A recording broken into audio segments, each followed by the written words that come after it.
Hi,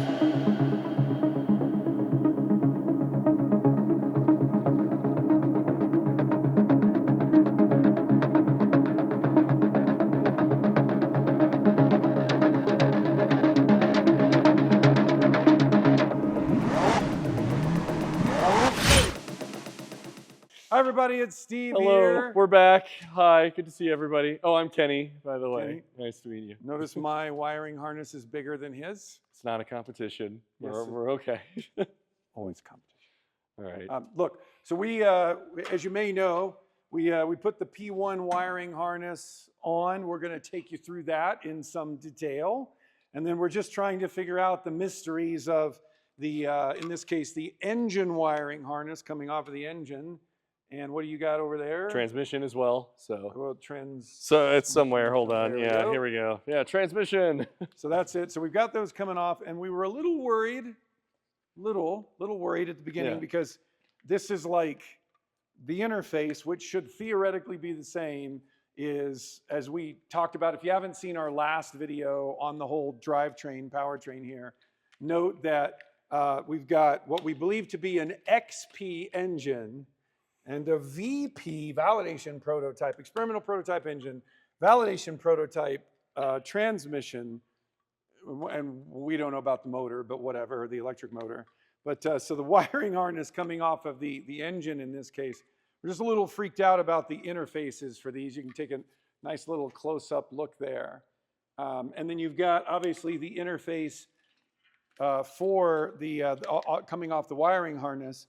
And these go like this, but in this case, you obviously have the engine control unit, or ECU, that's going to go in between those, and will sit somewhere here, perched above the lovely super arches. The super. We should get a super. We could actually put the super arches on here too, for sure. We could kind of test fit. Actually, from what I saw, we may actually need to do that with the super arches because some of it is mounted on the super arch. Can we just call them wheel arches? Yeah, but it's way cooler. They're carbon fiber super arch. Come on. Right. McLaren wants us to call them super arches because they cost like $50,000 or something like that. It's a cool wheel arch, and that's it. So basically what you're going to find is wheel arch here. We'll go grab it.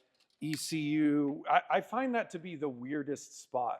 It is weird, but hey, on the Ferrari, it's in weird spots. It's all in weird spots. They just kind of make it work. Right, but like a little safe box, you know, like on an aircraft, they have the black box, which is actually painted orange, and that's where like the voice control or the voice recorder goes. Yeah. Feels like a good idea.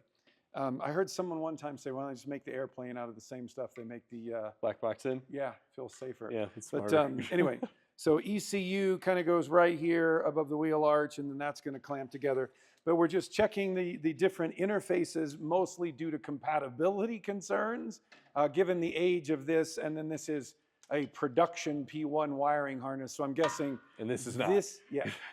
So this was like, what did we determine this was made in, like? Probably 2012, 11, 12, somewhere in there. 2012, this whole rigmarole here. Yeah, and then it was kind of Frankenstein for like years. And then kept this, going, this wiring harness probably like, I'm guessing. A year ago. Well, no, this was like, this would have been sitting in a box somewhere. It's That's true. It probably just sat. I'm since guessing 2015. But yeah, 2013. Yeah. We're a little worried about interface compatibility, so we got drivetrain over here, we got wiring harness over here. Now we want to take you through this in detail because we actually spent many an hour ferreting through the P1 to get this wiring harness woven to perfection. We have a little bit of complexity though. So in today's video, we're going to do a couple things. Number one, we're going to give you the recap on us crawling through here on our own. We terrified our mechanic Ryan a little bit, but just got all the wiring harness ready to go. And then two, just making sure we've got fit checks on all the harness. So that's, I've got to check our fit. Is that? Fit check. Fit check. Fit check. Yeah. Okay. That's number two. And then we have to be a little careful getting too far because we do, as I said in the, I think 2 videos ago, we want to do a gloss treatment on the entire tub, inside, outside and inside. So think like other than a floor mat, no carpet allowed in this vehicle.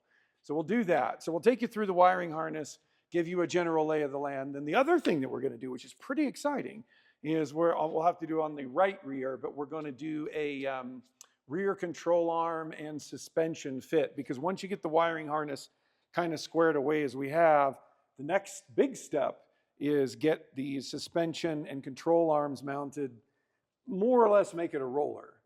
Yeah, we'll give it a shot. I mean, we're going to have to be doing a lot of dry fits with this project, just so you guys know. So we're going to test fit basically everything. And so you'll go through that process, and then we'll go through it again where we actually put the thing on.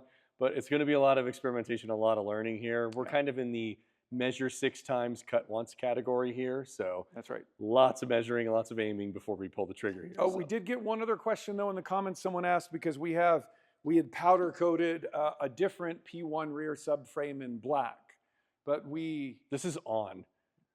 So there you go. That was the primary reason. This is already on, and they did like some weird magic to it to like glue it on and stuff too. We're not gonna like rip that off. They coat it with like weird blue magic stuff, and I'm like, no, it's a lot of effort to make it black. Yeah, we went to Home Depot, thought about getting some spray paint, but this just feels right. So we're leaving it on the car. Well, one thing we need to do is we need to go through some documentation and just make sure that we know, given how many XCUs, you've got ECU, so you've got engine control unit, body control module or body control unit, you've got the transmission control unit, so you've got all these control units. We're just gonna make sure that we know exactly where they all mount, because you're gonna have a lot of the wiring harness interfaces that clip onto fill in the blank control unit.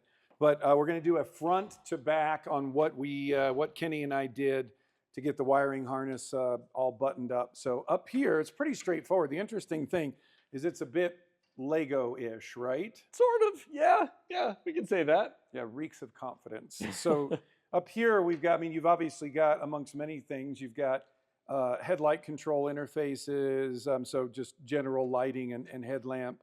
Then you've got suspension, but also up here, you've got this is for your battery. Yeah. Yes. Yes.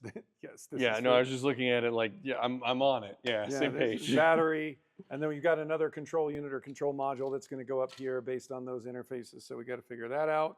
And then as you kind of go front to back, there's not a ton until you get to right here. So this is where you've got the main fuse box. It's not the only fuse box, but the main one inside here. And that's going to go in the passenger, on the passenger side of the passenger compartment. A couple things we're missing that you'll know: there's these massive aluminum strips that I think they're aluminum, but they run along.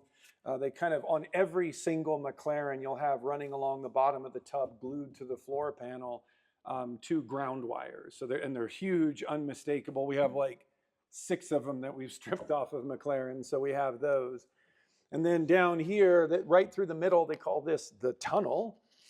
So in here, you're going to have interface into the iris system. It's not just a clever name. It really is a giant tunnel. It's a little tunnel, and all the wires go through the middle there. And then obviously the bundles that branch off left and right, all of this is headed to the rear, and you'll need to come around here to take a look at this. And this is, so obviously this is for a P1, although we're still trying to figure out what the mount plate is for this little grommet right here. So we'll figure that part out. But we got the grommets plugged in here, so it's nice and secure. Wiring harness isn't going anywhere. So as you come through here, you've still got, it's pretty straightforward. You've got suspension on that side. And then you've got, this is going to be engine. Yeah, so this is your engine interface. Wait a minute. Yeah, engine interface right here. Transmission. And transmission over there. So flow-through wise, it's pretty straightforward in terms of where everything lines up.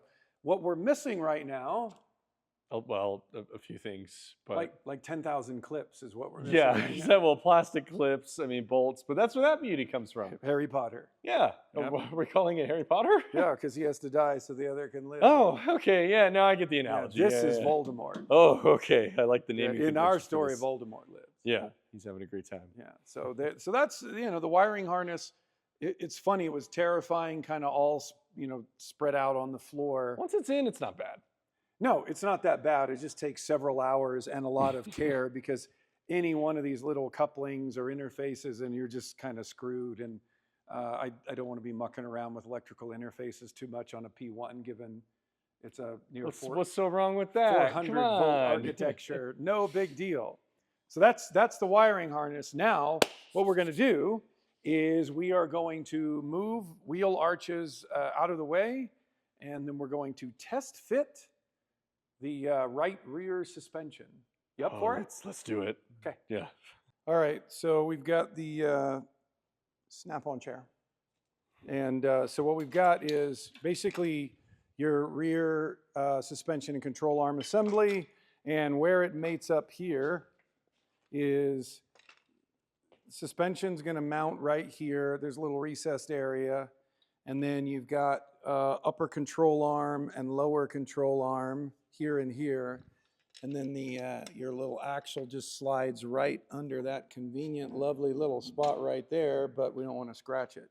So we're going to, in just a second, we're actually going to screw this on, and we'll just see if we can get her to actually stay. I just cut my finger on suspension. It's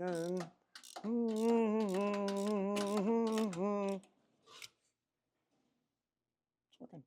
Okay, so we got upper lower control arm assembly just kind of test mounted.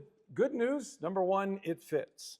We're not going to put any other weight on this thing. We still have to replace everything here. All of this needs to be replaced. So. Well, and theoretically, what you'd want to do is get this mounted in first, and you'd kind of bring the control arm up underneath it, I think. That professional way, but that's okay. Yeah, that's all right. But other things we know is that when this was, we just needed to just do that.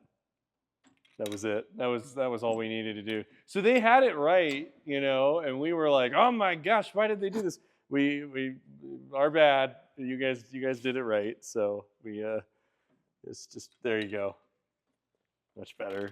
But that's the important part of these videos, is it's a hell of a lot of trial and error for us. We're gonna have to just learn how this car works. We've never put a P1 together before, so let's just level set there. But if you are assembling a P1 or any McLaren, and for some reason the suspension, in this case the shock, looks backwards. It might be backwards.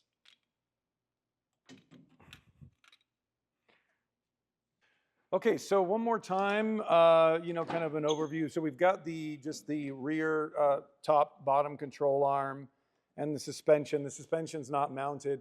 Just, as a good little safety tip, you can just pivot it there or whatever you need to get it hooked up. But obviously this is pretty old. I think we talked about the suspension once upon a time. Lower control, I mean, all of this stuff. It came with VP4, to be clear. Yeah, it came with VP4. All this stuff came out of a CNC machine. You can just, obviously tell by the mill marks. This was super early stuff. It's pretty rusty, some of this stuff.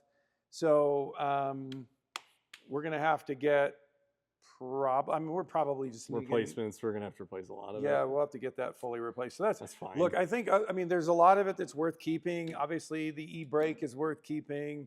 Hopefully the suspension. Those are the only e-brakes we have, so we're totally going to use those. Yeah, but now that I'm thinking about it, honestly, the suspension, we've got the thing disassembled. No. Dude, we should get new shocks for this thing. Why not? We know that 4 of the 5 shocks that we have been to hell and back. That's true. We have 1 out of 5 that's not. Right, this was ripped apart on Top Gear. Yeah, it might be time to get some new. So we'll Game Time Decision will invest in some new suspension. Do you concur, Doctor? Well, we want it done right, so get everything new. Do you concur? I concur, Doctor. Thank you. Okay, so we got that. So minus that, I think there's still a bunch of stuff we're going to have to punch out with the hydraulic press just to get new bushings, new. It all boots. needs to be replaced, all of it. Yeah. So I think we said this in another video. This is the part we're gonna let McLaren do, just because down the road it's just too much. But other than that, I think we have a general sense for we got the wiring harness on, what it's going to take for us to get all of the suspension assemblies done. I'd say, you know what, from there it's kind of. So we're days away from a roller. Yeah, relatively. I wouldn't promise to our viewers just yet days away, but I would say we're at a point that we can get a roller put together pretty quickly. So that plus super arches, plus the wiring harness, we'll have something that we could put together for a show. Days away. We're not days away. It'll be great. But you know, we'd love to bring it for a show or something. That'd Look, be if we fun, could get this some thing to, attention. you know, if we can get at least a skateboard condition, it'd be pretty cool to show off. But we do have to take this assembly off because we have to send this out to get it fully reconditioned. But we love, love, love that you guys got to go through the full wiring harness, kind of walk through post installation, as well as a test mount of, in this case, upper and lower control arms, along with the suspension, which we are definitely going to. We're getting there. It's a start. To start. Thanks, guys. Well, with that, that'll do it for today's video. Thanks, everybody, again, for doing the wiring harness walkthrough, as well as the test mount of the upper, lower control arm assembly and suspension. And hopefully soon we will have a rolling chassis for you to take a look at. Yeah. See you guys in the next video.